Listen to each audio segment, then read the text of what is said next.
everybody. Welcome to my watercolor channel.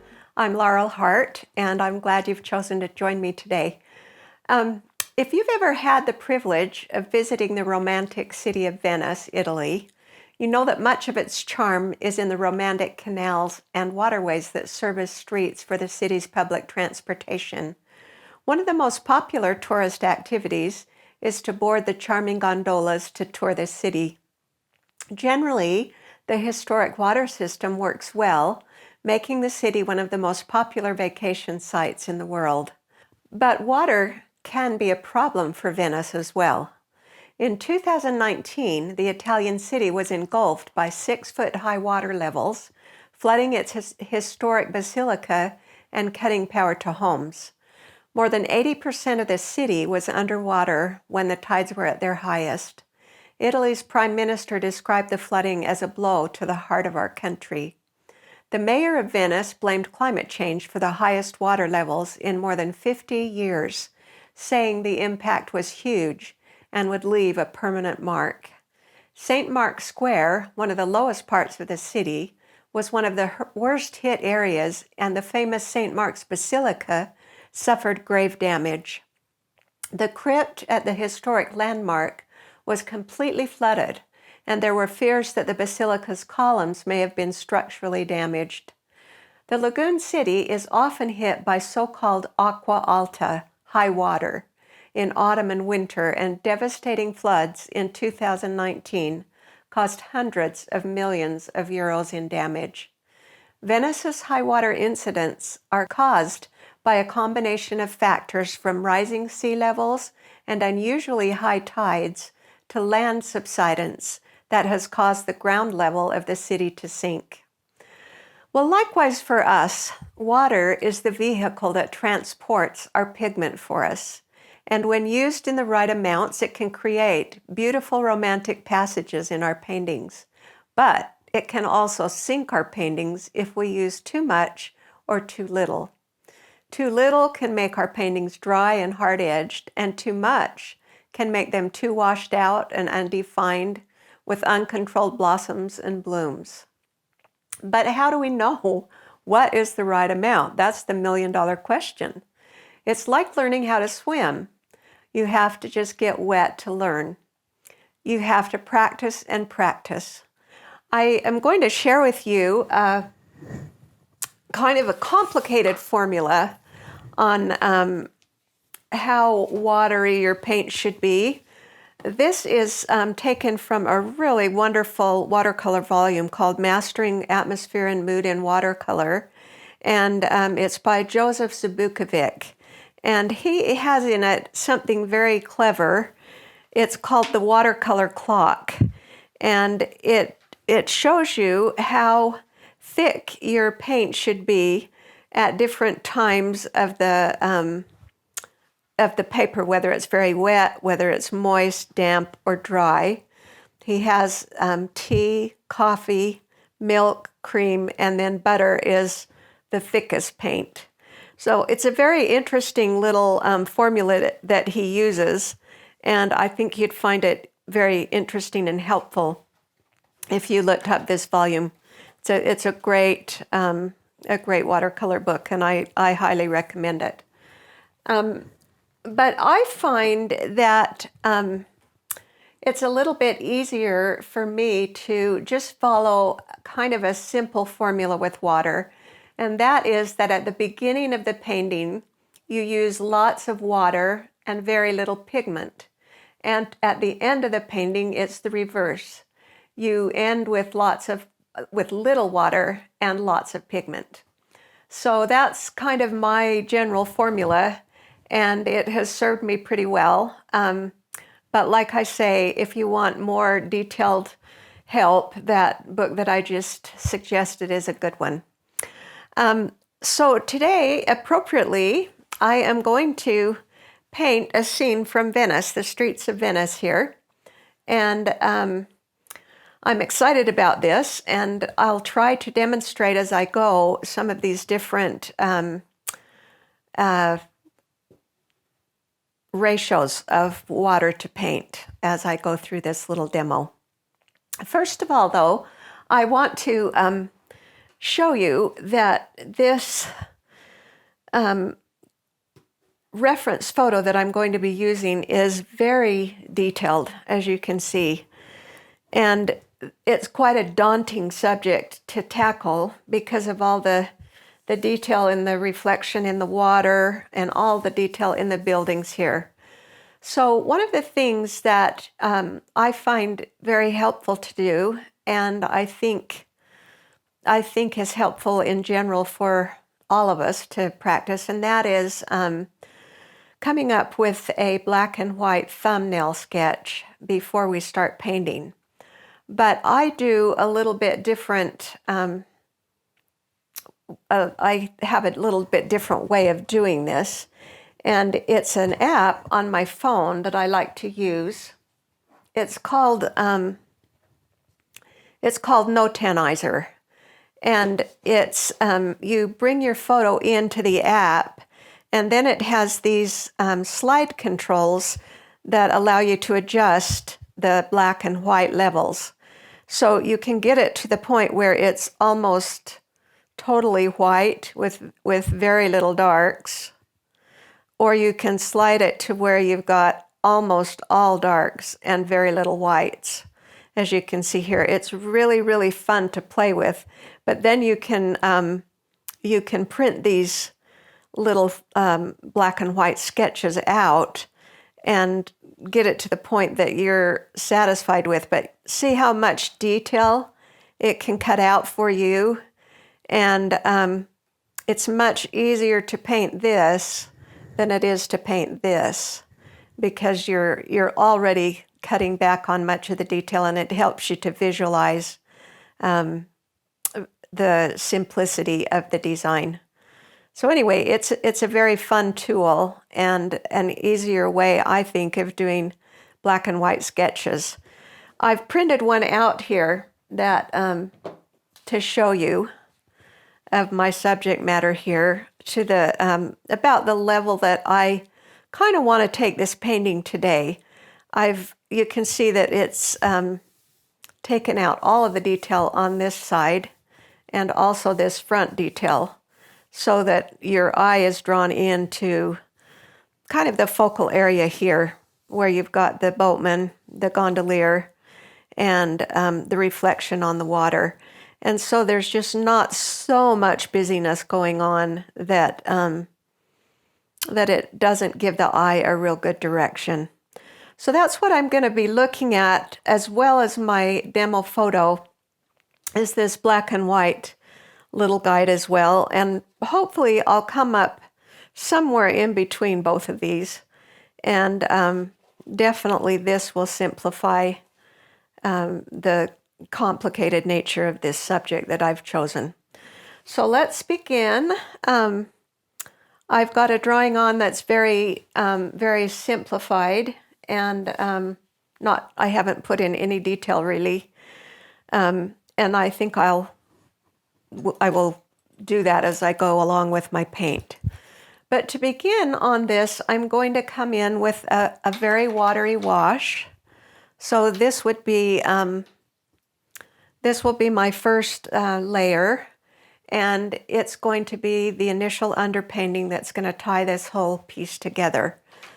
I'll be using my triad of manganese blue,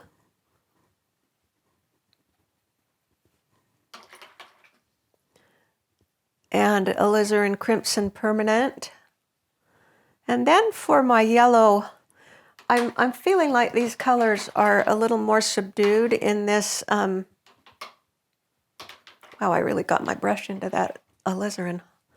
I feel like the colors in this reference photo are rather subdued, which I like for Venice because it's got those old weathered building fronts that are very muted tones, and I like those. So for my yellow, I'm going to, I think, go with some raw sienna, which is almost a bit of a brown, a tan color, and that'll keep my my triad a little bit a little bit muted rather than so bright. So I'm going to just start getting this color on here, and I'm not really necessarily thinking of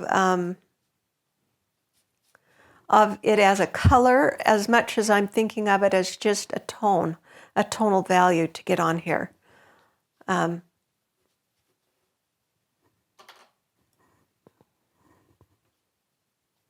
Back in the back in this area back here, I think I'm going to want to keep the color a little brighter. So I'll come onto that with some kind of pure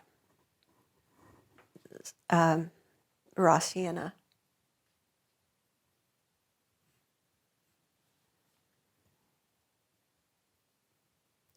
And I want to be careful to go over, to jump over the whites in here, although I'm not going to leave too many.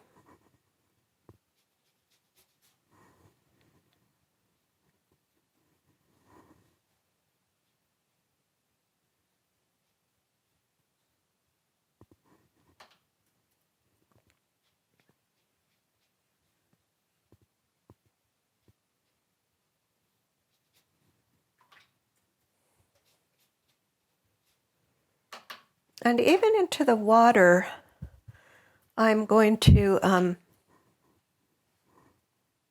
I'm just going to come into that with this same wash, and then I'll come over on it with darker values later on. But right now, I just want this very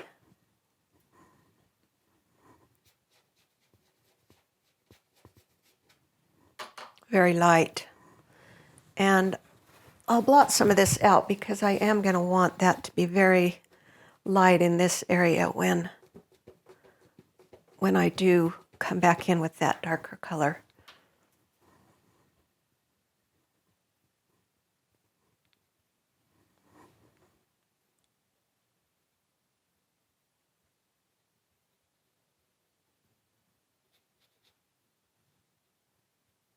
I'm leaving a little bit of the whites on this gondola here and there.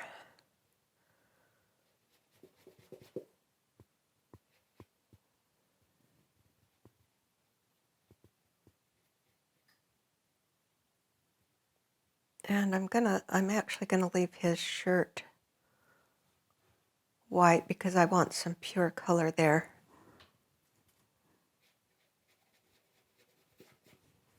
I'm not going to be so concerned about hard edges down in here because this is going to get covered up with a darker value.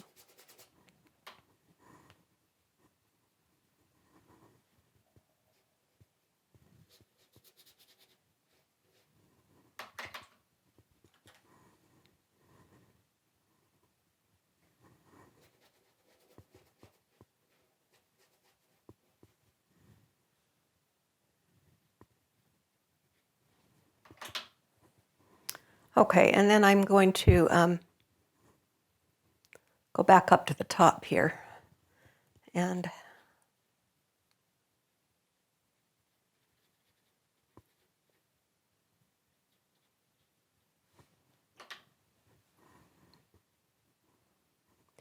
start with this wash coming down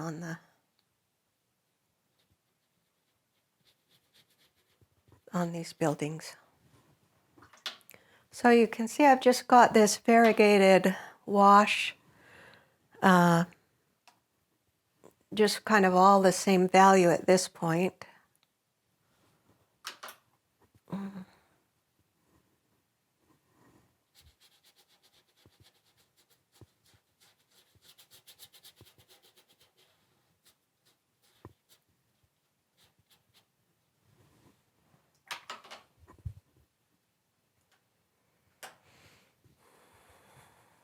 Okay. I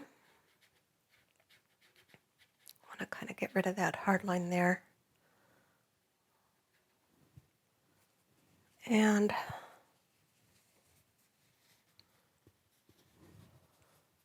me pull out a little bit of the light part of that building there while I can.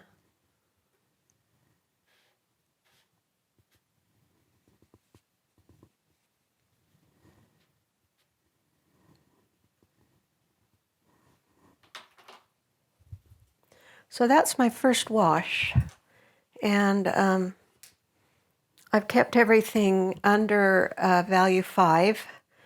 In the first wash, I want to stay right around a value 3 and 4 and not really go yet beyond a value 5. So I'm going to get my blow dryer here and dry this back now.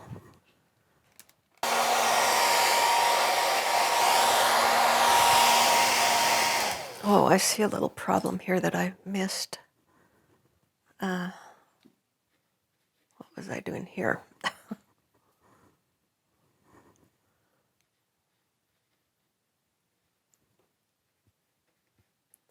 want to come around that boat there.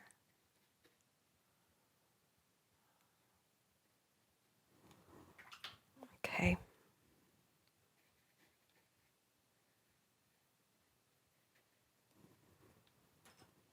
Yeah, I had left a little spot there that needed to get covered. But everything is covered now, and that's the main object of that first watery wash, is just get everything covered, the pages filled, and it's not that much of a a scary white piece of paper staring at me anymore.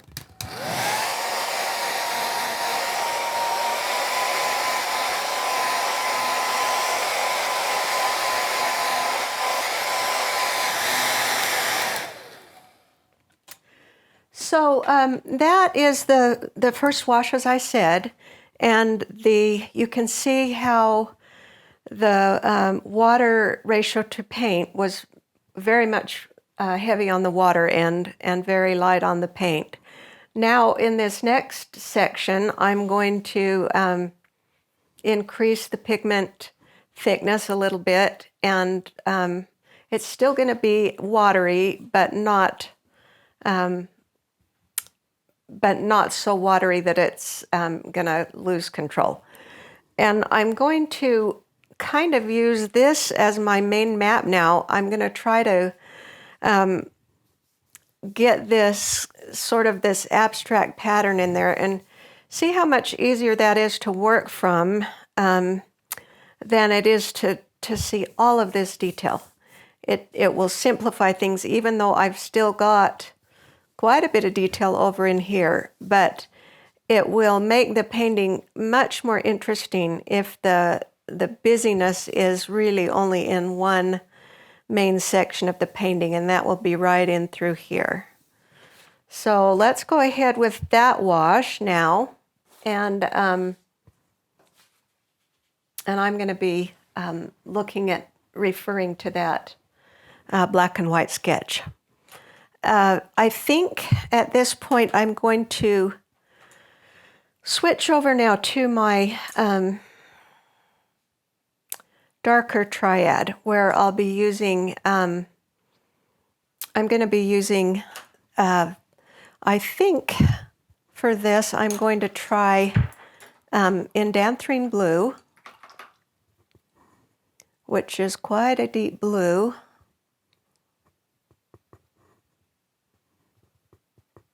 And my red still will remain the permanent alizarin crimson, because I can get a really good dark value with that. Wow, I'm having a problem with getting so much of that on my brush. It can go down to a pretty deep value. And then I'm going to be a little daring here and use actually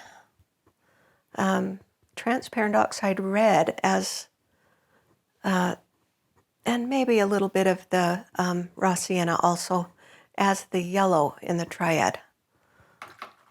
that color can go as a red or a yellow, but in this case, I'm using it as a yellow rather than as a red. Okay, so I'm gonna switch here to, I think, my number 8 brush. That's the other thing on this first wash. I use a larger brush so that I'm not being tempted to get into any detail at all yet. Okay, so I'm gonna try painting this pattern that I see over here on my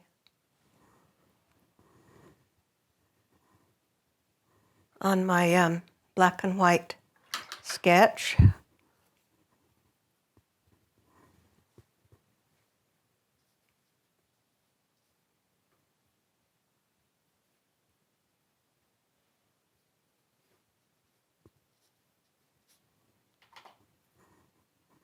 Still varying the color here as I'm going along.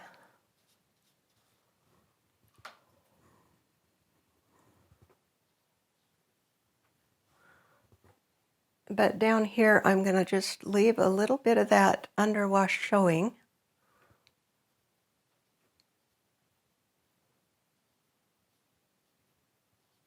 And just try to pick out a little bit of those balusters or whatever they are on that balcony.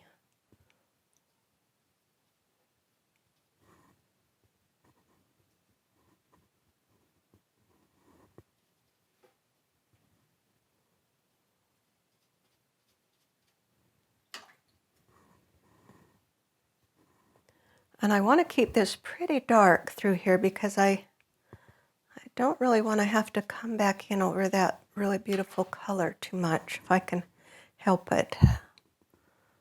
And those of you that have watched my demos before know that a lot of times I can't help it. Okay. So this really down in here is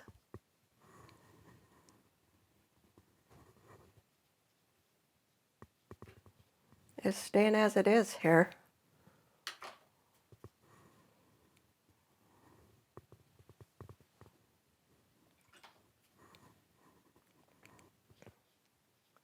Put some of that brown in there.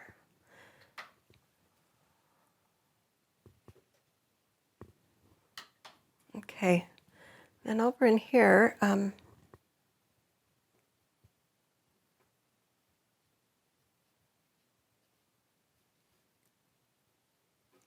I'm not really being too concerned about how accurate this is. I'm just wanting to keep that value pattern going and moving.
going to kind of paint around these little figures down here at the bottom.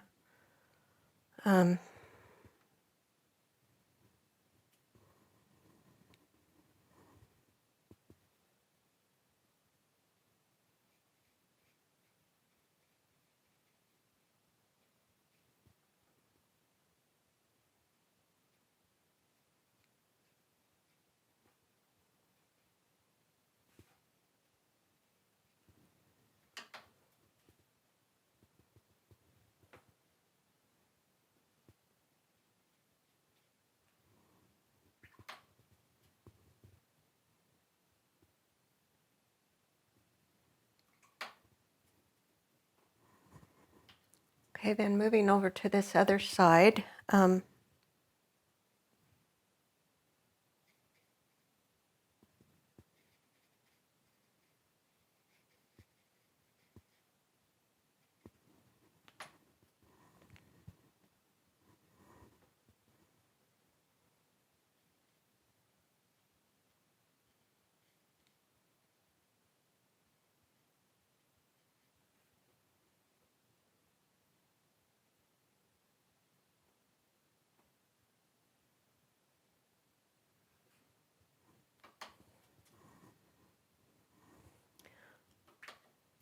I feel like I want this area in the back here to be a little paler in value in the windows and whatnot because it's farther back in the distance.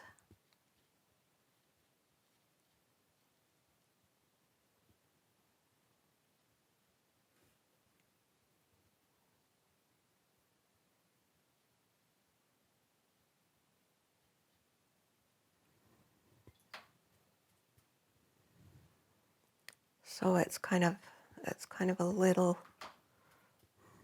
paler back here.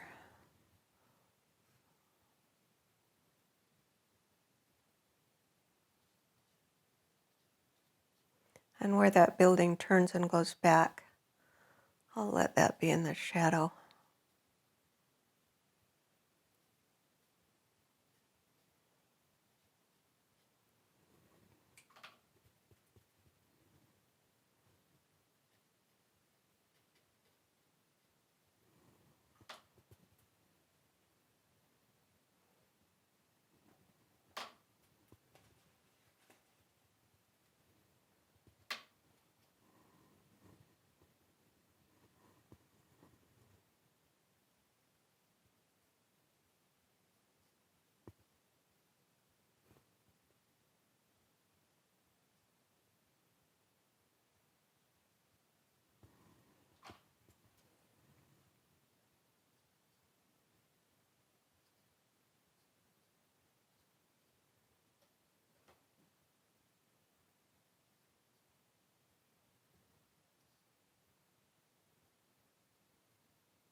I may not want those quite as dark either.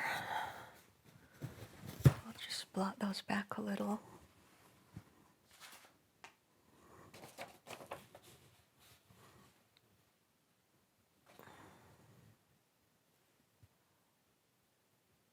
And there's just these kind of little rows of, I don't know what they are, little ridges.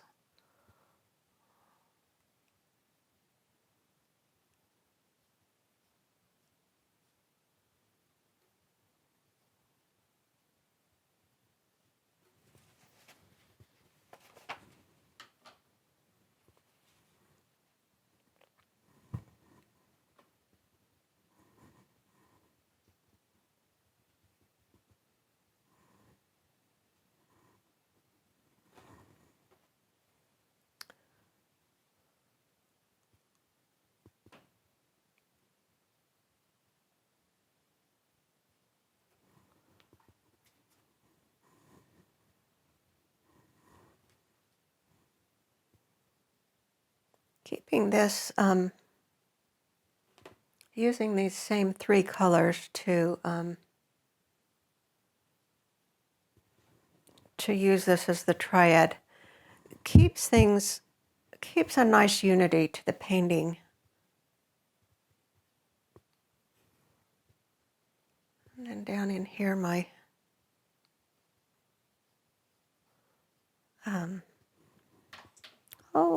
getting my hand in here, shoot.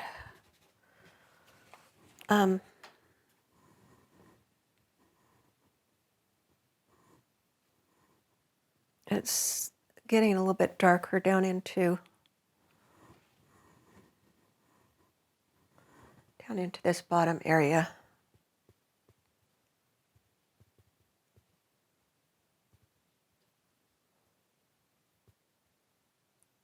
So it just kind of looks like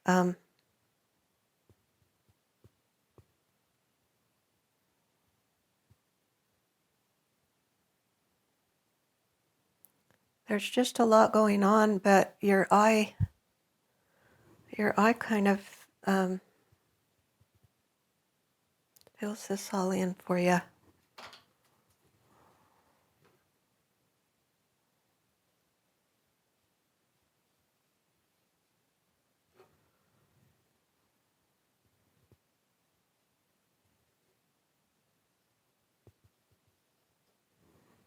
Okay, and then around the corner here, this is darker, where the building is turning back in the shade. So what I'm going to do here is actually do negative painting and paint around these windows here.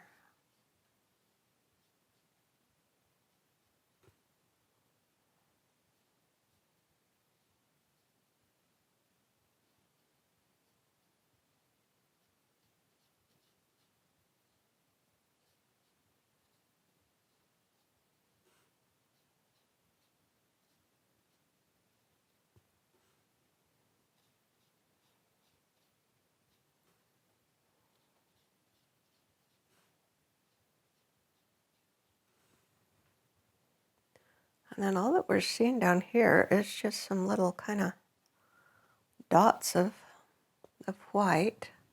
I want to vary that a little bit, so I'll maybe go into the brown there a little more.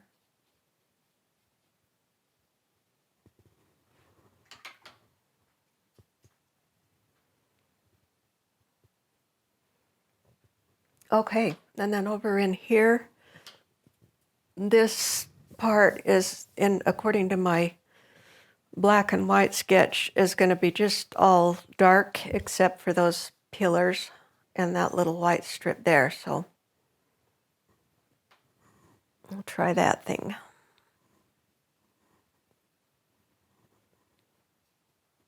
So I am getting into less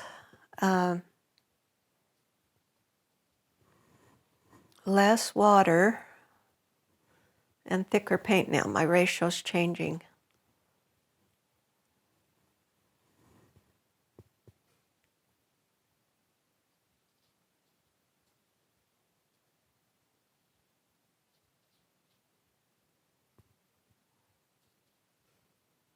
Okay, and we've got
if you can get this down in one go and have your values dark enough, the color will be so much cleaner, and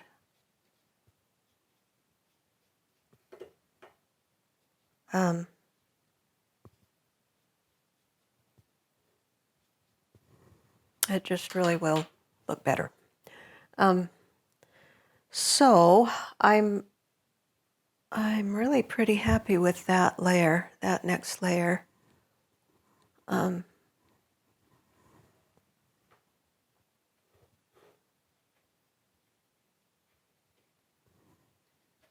might try to darken that under there.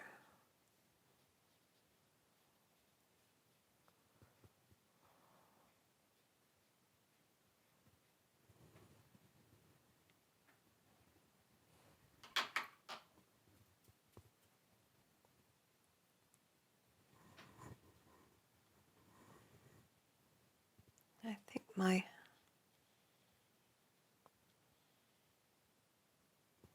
that should be slanted a little bit more than it was.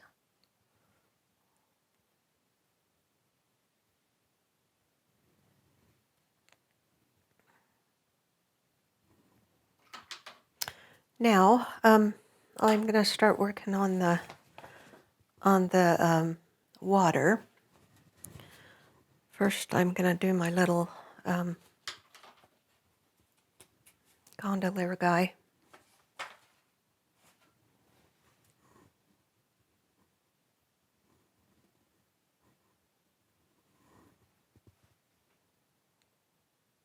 Going to try to preserve that little bit of light there on his head. And then I really want the color on his shirt to pop, so I'm going to use pure red in there.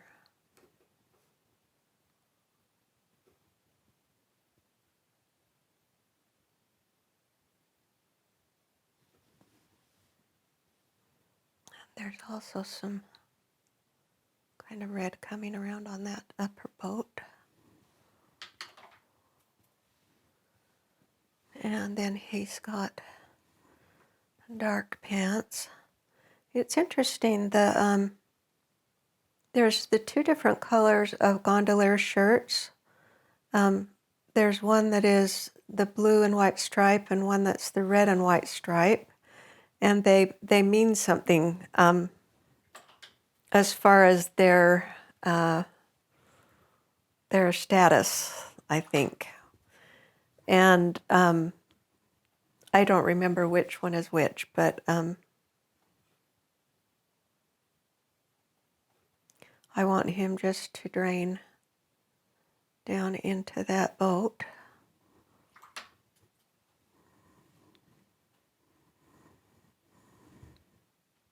And I'm still just using combinations of these three colors.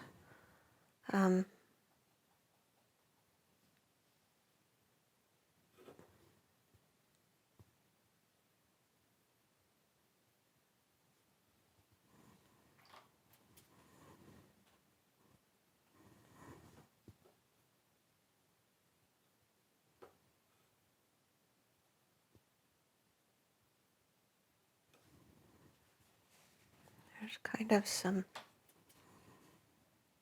a little bit of red in there too. I don't know, he's got something in there.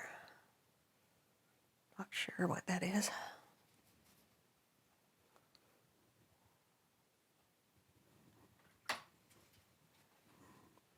And that's okay that just kind of dripped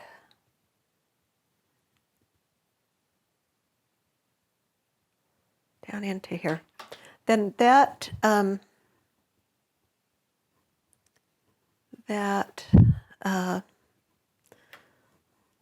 reflection I want to paint in right now.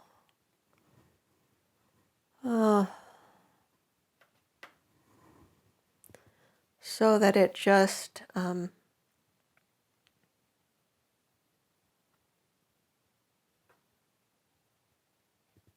the boat just gets lost in it. and it's going to be hard-edged.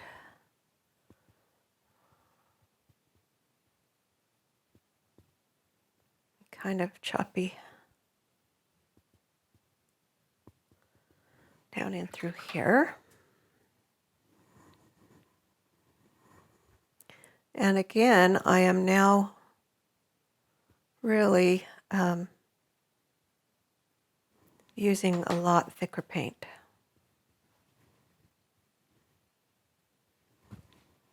I want a green,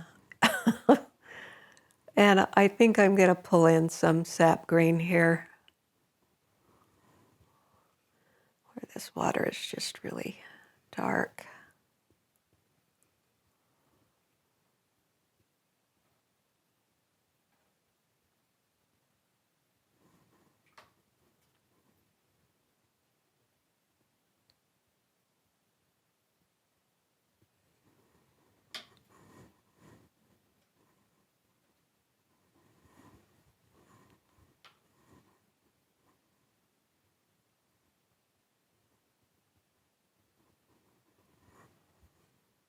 Okay.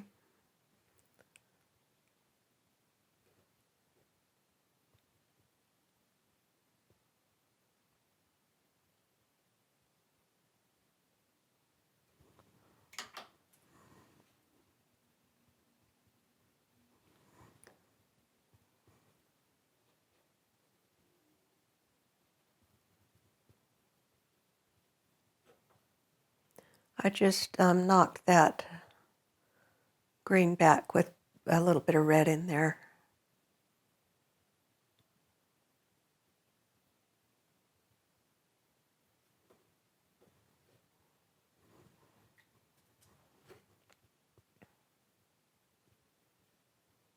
And then down in here, we're going to just see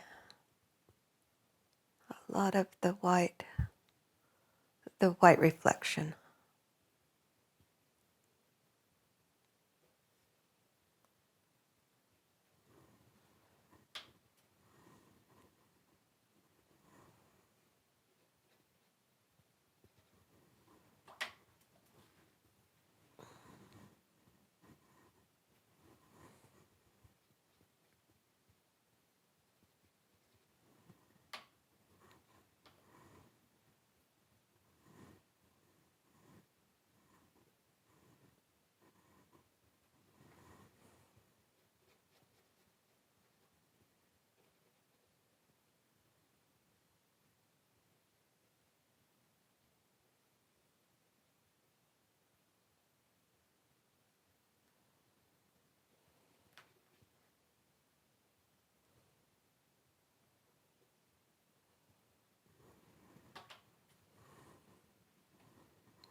And just keep working this down here, leaving these little white patches of sparkle.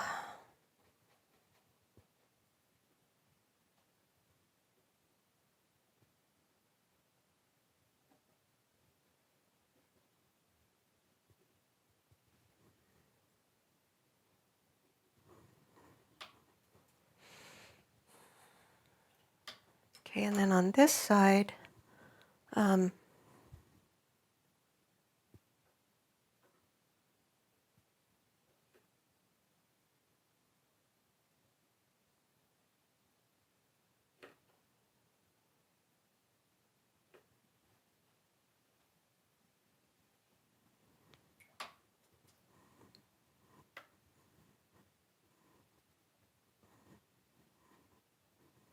same thing over here, but this is coming out just a little bit.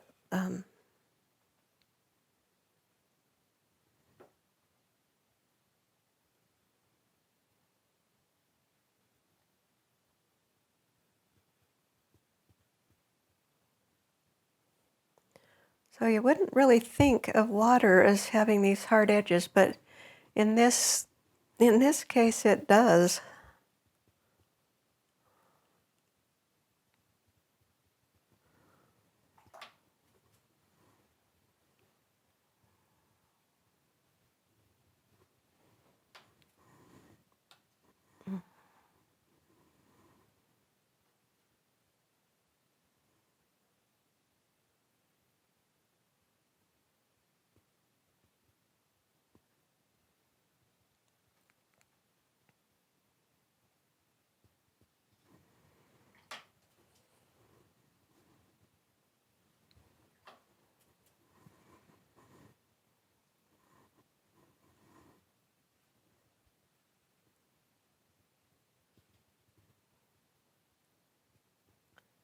kind of want that to end off with a darker. Seems like that water's pretty dark here in the foreground, a little bit darker.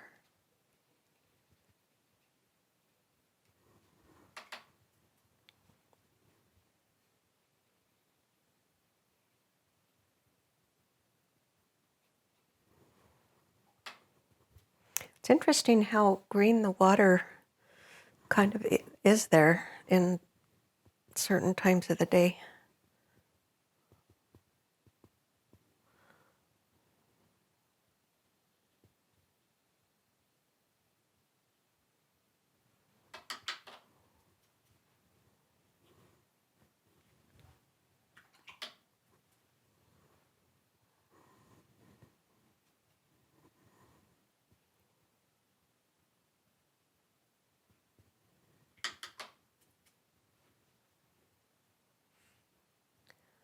Okay, I want to make it look like there's a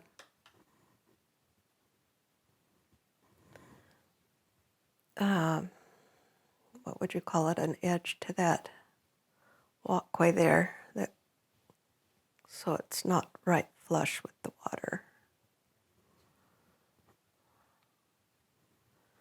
And then same over here, there should be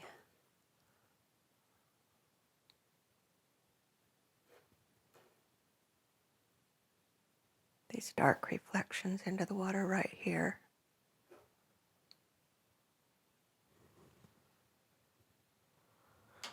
Okay, let's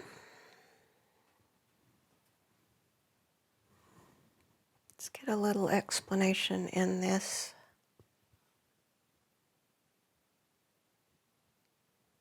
Boat right here.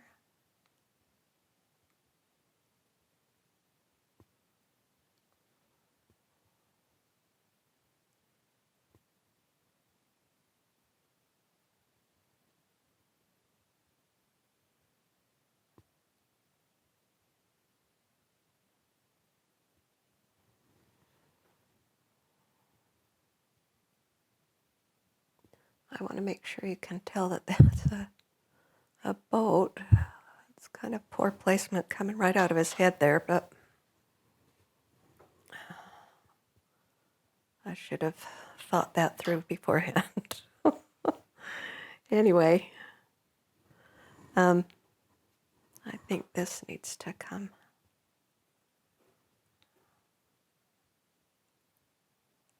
down with more of that water.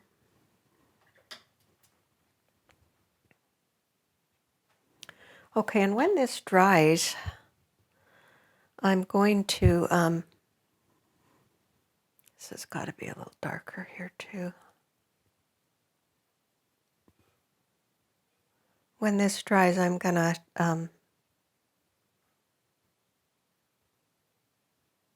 soften a little bit of these edges in the water. I'll show you how I do that. Yeah, that needed to be a little darker there. Okay. Now,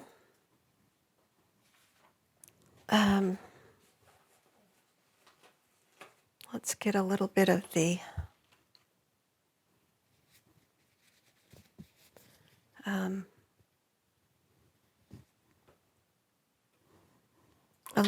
people and stuff in over here. So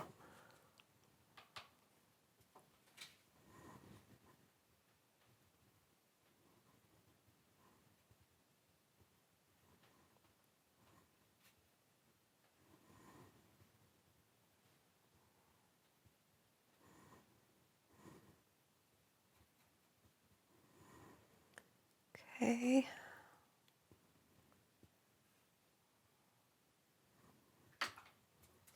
Put a maybe a red, kind of a red shirt on that figure there.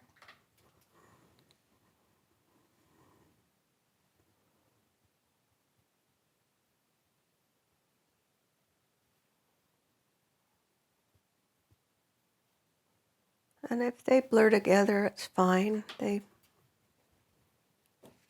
Doesn't matter. They're just really little blobs of color back there.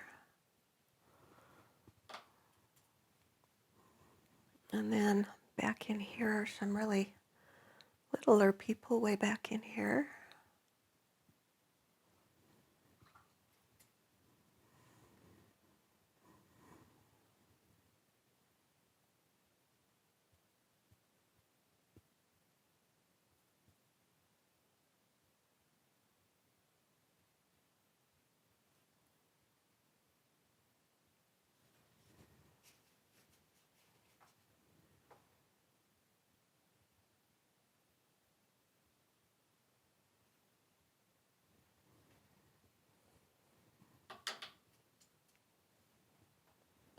And we'll give them a shadow. And with those little guys. And then back on the bridge, kind of hard to see back there, but there's people back there too.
This guy here's too big.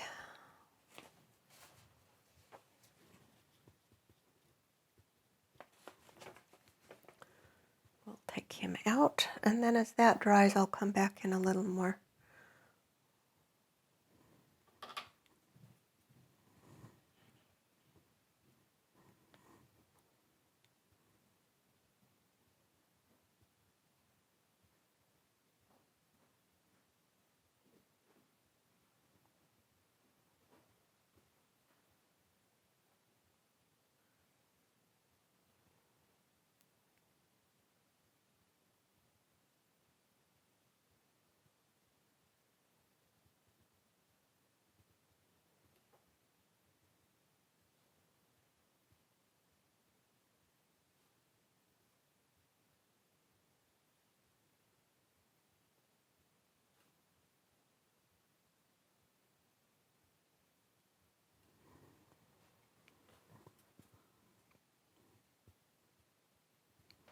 This is interesting down in here, that these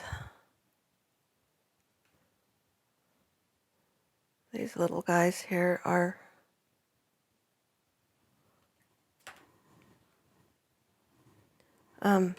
also kind of just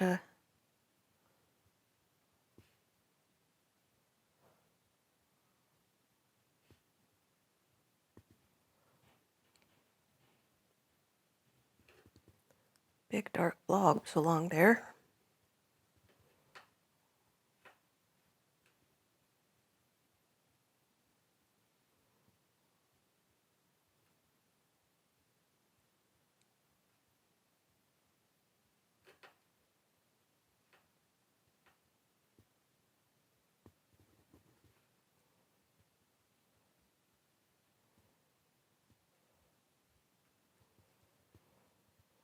Okay.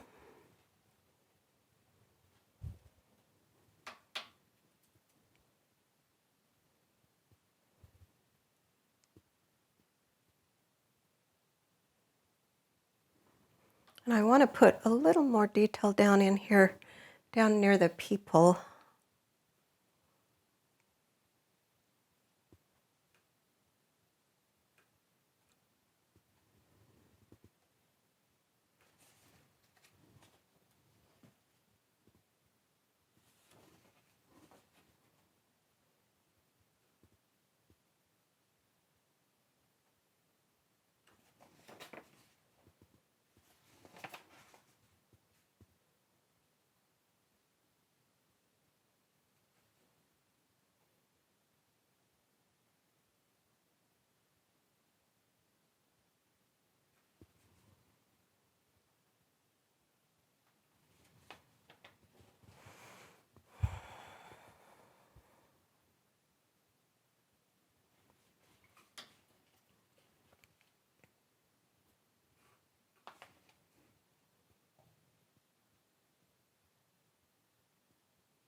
Over here, same sort of deal. There's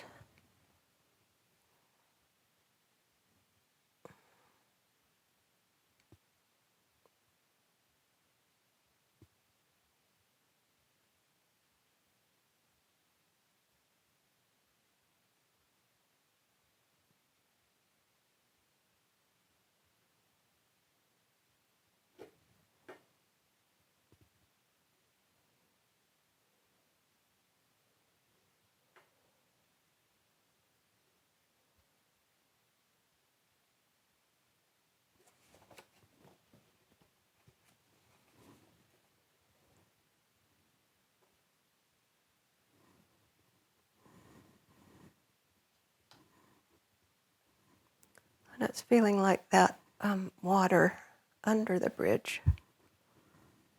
That's got to be darker to set off this.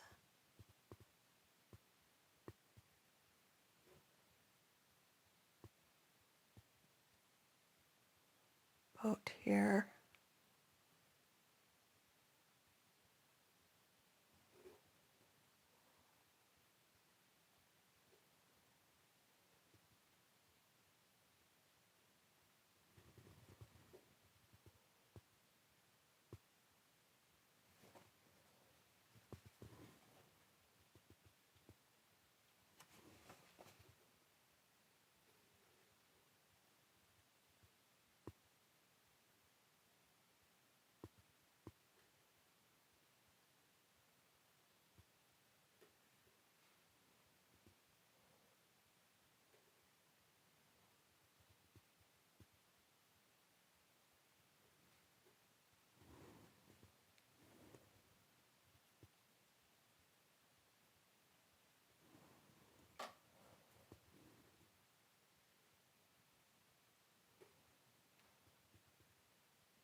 I lost the top of this boat, so I need to reclaim that.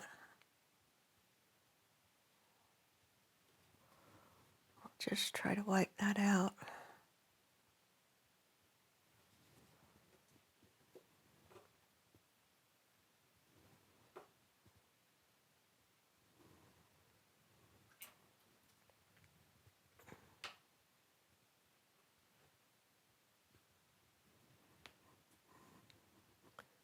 I think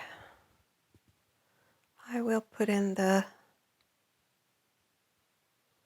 windows coming around here and the door.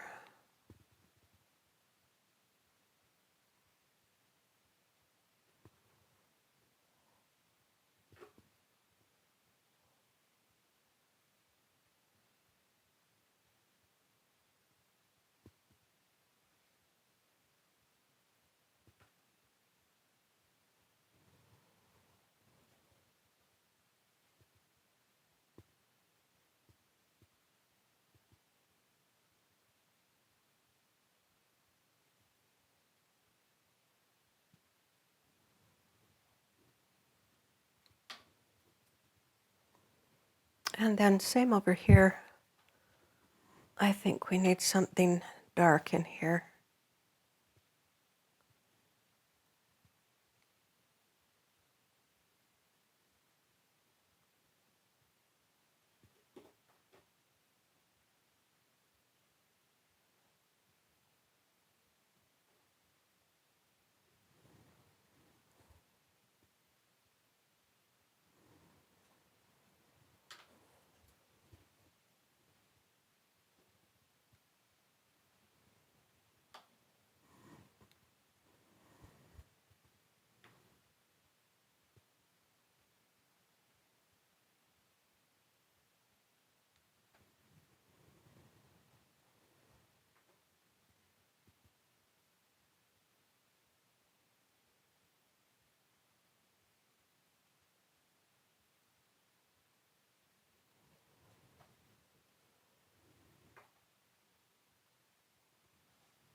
Okay, this needs a little bit of a shadow, as well as this boat, I think. And they need motors on the back of them.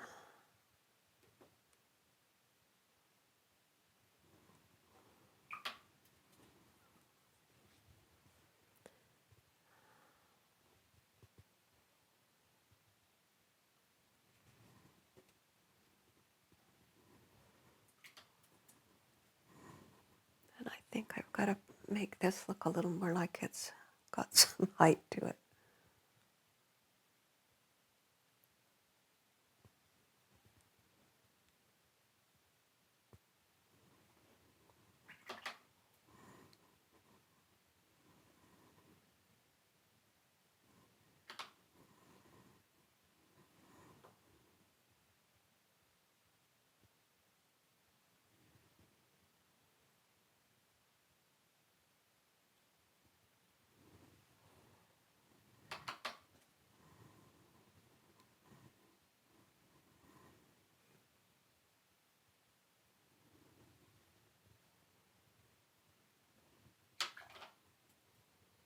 I'm going to, I think his trousers should be darkened.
I'm going to run a little bit of a wash over the water to just soften those hard edges back a little bit.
Okay, I'm going to do a little bit more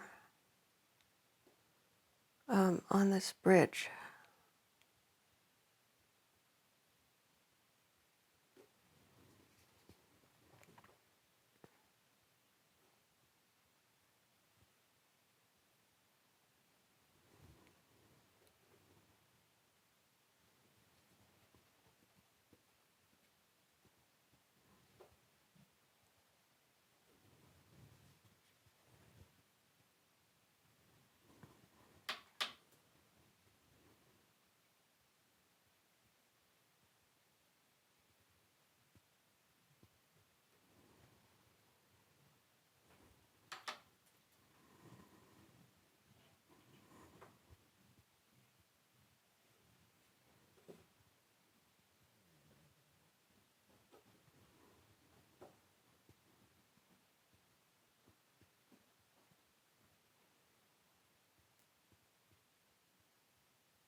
I'm having some trouble with this bridge in the back here. Not exactly sure if that's totally what I want. So I'm coming in with a little bit of opaque white.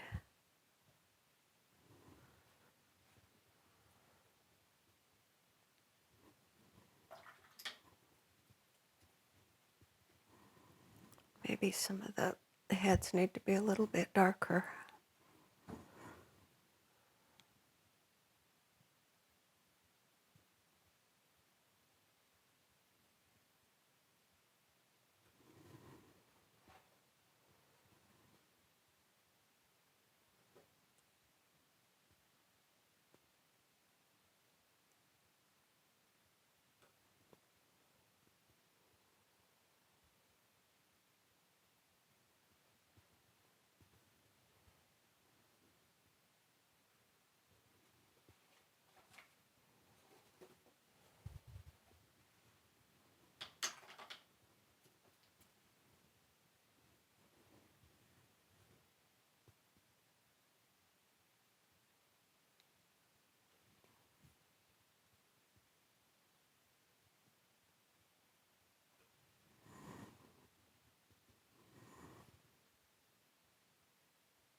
I want to reclaim a little bit of the whites back here in the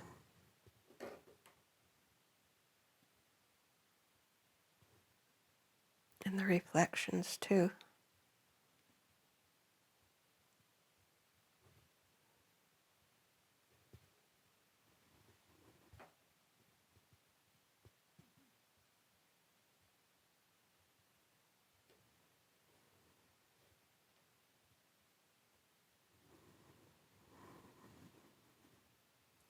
Oh dear.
Just pulling out some reflections on those posts there.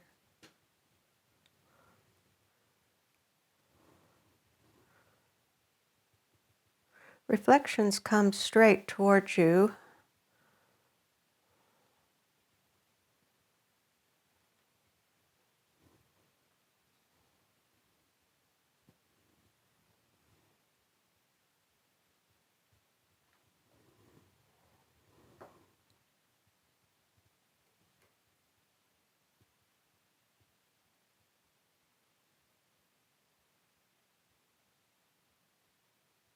It's probably going to be a little darker under that bridge.